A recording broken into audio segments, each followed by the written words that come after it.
Урматтуу депутаттар, жыйынга катышуу үчүн Кыргыз Республикасынын президенти Жээнбеков Сооронбай Шарипович жыйынга келди. Сооронбай Шарипович.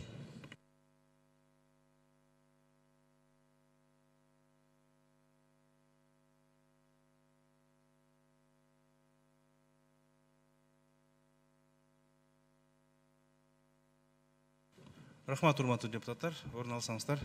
Анда сөз, урматтуу депутаттар, Кыргыз Республикасынын президенти Жээнбеков Сооронбай Шариповичте.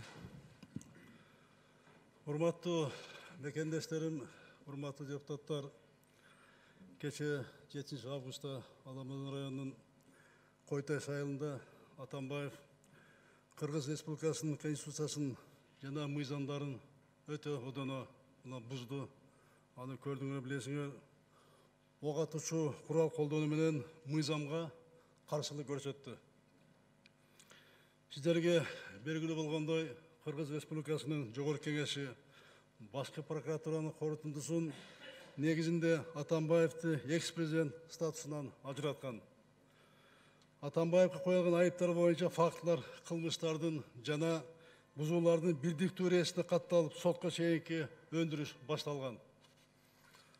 Азыркы учурда тергөө органдары тарабынан Атамбаев менен байланыштуу 5 кылмыш боюнча сотко чейинки өндүрүш жүргүзүлүп жатат. Тергөөчүнүн дагы башка кылмыштардын изи чыгып жатат. Аны дагы кийин угасыңар. Каражаттар дагы чыккан угасыңар кийин. Атамбаев тергөө органдары тарабынан 3 жолу мыйзам талаптарын толук сактоо менен күбө катары тергөөгө чакырылган. Андан сырткары Ички ишер министринин орун басары Каниметов бас болгон тергөөчүлөр барып, ошол үйүндө, жеринде күбө катары тергөө ыкмаларын жүргүзөлү десе, анда дагы киргизбей койгон, макул болбой койгон, баш ийбей койгон. Кече эле ушул мыйзамды логикага улантып, мыйзамдын талаптарынын негизинде тергөөчүнүн токтомун аткаруу үчүн Атамбаевди тергөөгө күбө катары алып келүү иш аракеттери болду. Күч органдар тарабынан Кыргыз Республикасынын Конституциясын жана жазык процессуалдык кодексинин нормалары толугу менен сакталды. Бирок Атамбаев Кыргыз Республикасынын Конституциясын жана мыйзамдарын талаптарын өдүнө түрдө четке кагып, тергөө иштерин мыйзам алкагын аткарууга катуу тоскоолдук кылды. Атамбаев жана анын айланасындагылар ок атуучу курал колдонуу менен каршылык көрсөтүштү. Алар мыйзам талашынан таптакыр чыгып кетишти. Тилекке каршы бир канча адам жаракат алып, укук коргоо органынын бир кызматкери атылган октон каза болду. Кыршында болгон жигитибиздин өмүрү бул бийликтен дагы, байлыктан дагы, ар кандай саясий дымактан кымбат турат. Мархумдун ата-энесине, балдарына, жакындарына терең кайгыруу менен көңүл айтам. Кече эле 2 августта энеси Өктөн Мамаева менен мекендештер форумунда бирге чогуу болдук эле. Россиядан келип 4 маселе коюлса, ошонун бир маселеси боюнча баяндама жасап, абдан жакшы баяндама жасаган. Ошол биздин мекендешибиздин уулу экен, уулу. Мына менин дагы жүрөгүм абдан ооруп турат. Алардын аза кайгысын мына тең бөлүшөм. Мына абдан оор жоготуу, ооруттолго жоготуу. Бала деген бала. Бирок мындай болбош керек эле.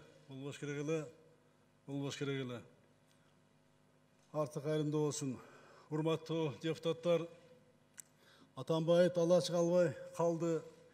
Бийлик алсыкты көрсөт деген ачуусунга карабай, Койташка кошумча күч жөнөтүлгөн жок. Кырдаалды мындан ары курчутпоого аракет кылдык. Атамбаев тарабынан ок атуучу курал колдонгонуна карабай, атайын күчтөр аягына чейин ок чыгарган жок. Қан төгүлбөсүн деп желим ок колдонулду.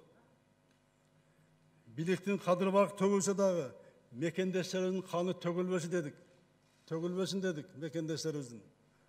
Айтылган факттар боюнча кылмыш иши козголду. күнөөлөр сөз түрдө жазага тартылат.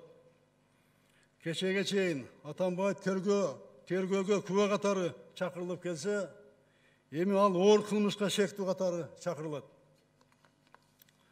Урматтуу депутаттар, өлкөдө мыйзамдуулукту, тынчтыкты, коопсуздукту сактоо боюнча бардык иш-чаралар аткарылат. Ыкчам чаралар көрүлөт. Бүгүн өлкөнүн коопсуздук кеңешинин кезексиз жыйынын өткөрдүм. 7 августта Аламжа районунун Кой Таш айылында түзүлгөн кырдаалга байланыштуу чечим кабыл алынды. Бүгүн Опунбаев отставкага кетүүнү суранды. Бирок мен айттым, кызматтан кетип калуу оор мезгилде. Бул оңой.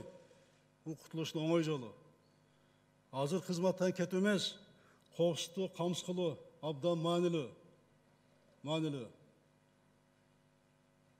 Бул стабилдештиргенден кийин, андан кийин алардын жоопкерчилигине карайбыз. Элди бөлүп жарууга, туруксуздук кырдаалын жаратууга жол берилбейт. Бул үчүн мамлекет күчү, саясий эрк жетиштүү. Урматтуу мекендештерим, Кыргыз Республикасы укуктук мамлекет. Мыйзамдын талаптарын бардык адамдар тарабынан кынтыксыз аткарылышын камсыздоо мамлекеттин милдети. Алдамчылардын азгырыгына алдырбагыла. Чагымчылдардын аракетине чогуу бөгөт коелу. Айрым күчтөр бул процессти Жээнбеков менен Атамбаевдин жеке тиреши деп жатышат. Бул эки адамдын тиреши эмес.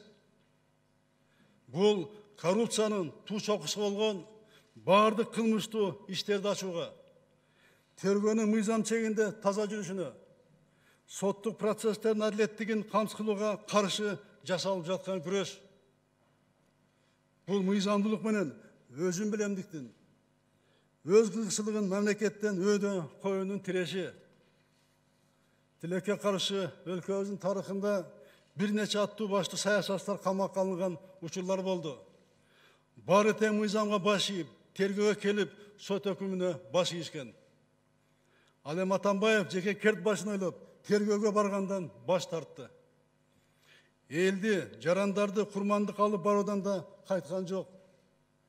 Урматтуу мекендештерим, өлкөбүздө тынчтыкты, коомдогу коопсуздукту, элибиздин тынч жашоосун сактайбыз.